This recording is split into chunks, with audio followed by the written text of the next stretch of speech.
ஆச்சி பாதாம் ட்ரிங்க். ஆச்சி பாதாம் ட்ரிங்க் ஒன்னு வாங்கினா ஒன்னு ஃப்ரீ. அண்டை நாடான பங்களாதேஷில் வன்முறைகள் அதிகரித்து வரும் நிலையில் அங்கு அடுத்த ஒரு வாரத்திற்குள் தீவிரவாத தாக்குதல் நடத்தப்படும் என உளவு தகவல் கிடைத்துள்ளதாக ராணுவ தலைவர் எச்சரித்துள்ளார். அங்கு விரைவில் ராணுவம் ஆட்சியை கைப்பற்றும் என்று தகவல் வெளியாகியுள்ளது.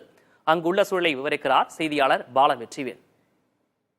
பங்களாதேஷில் ராணுவ ஆட்சி என்ன செய்ய போகிறது இந்தியா அப்படிங்கிற தலைப்புல தான் நாம பேச போறோம். மார்ச் 24ஆம் தேதி பங்களாதேஷினுடைய ராணுவ தலைவர் வாக்கர் உஸ் சமான் தலைமையில் ஒரு கூட்டம் நடக்குது.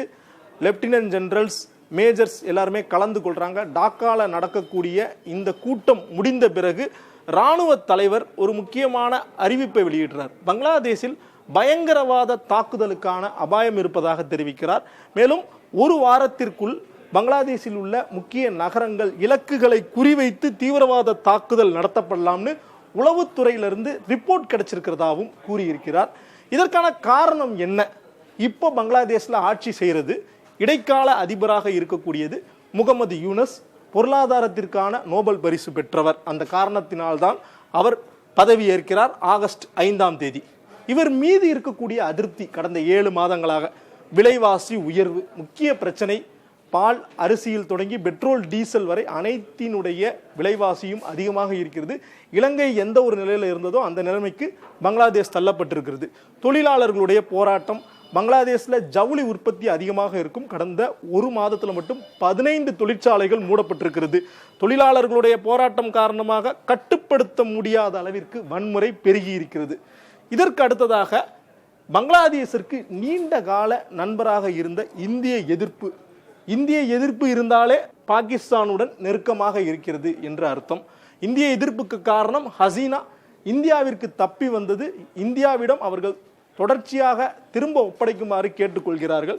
ஆனால் இந்தியா உடன்பட மறுக்கிறது. அதே நேரத்தில் பாகிஸ்தானுடன் நெருக்கம்.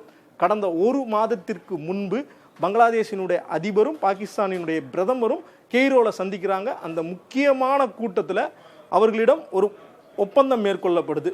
பங்களாதேஷும் பாகிஸ்தானும் பரஸ்பர உதவிகள் மேற்கொள்வது, இராணுவ உதவிகளும் செய்யலாம் அப்படிங்கிற மாதிரி. மேலும் சிறுபான்மையினர் மீதான வன்முறை. பங்களாதேஷில் இருக்கக்கூடிய இந்து சிறுபான்மையினர் மீது தொடர்ச்சியாக வன்முறை நிகழ்ந்து வருகிறது.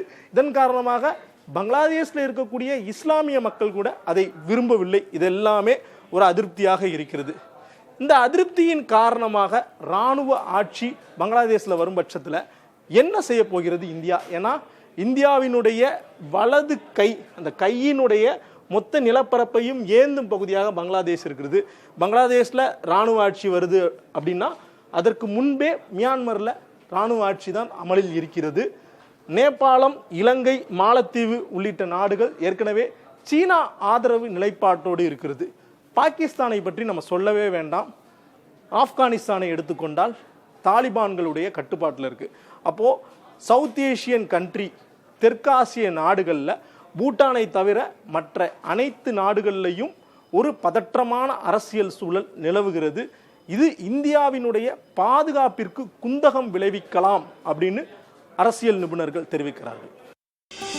ஆச்சி பாதாம் ட்ரிங்க். ஆச்சி பாதாம் ட்ரிங்க் ஒன்னு வாங்கினா ஒன்னு ஃப்ரீ.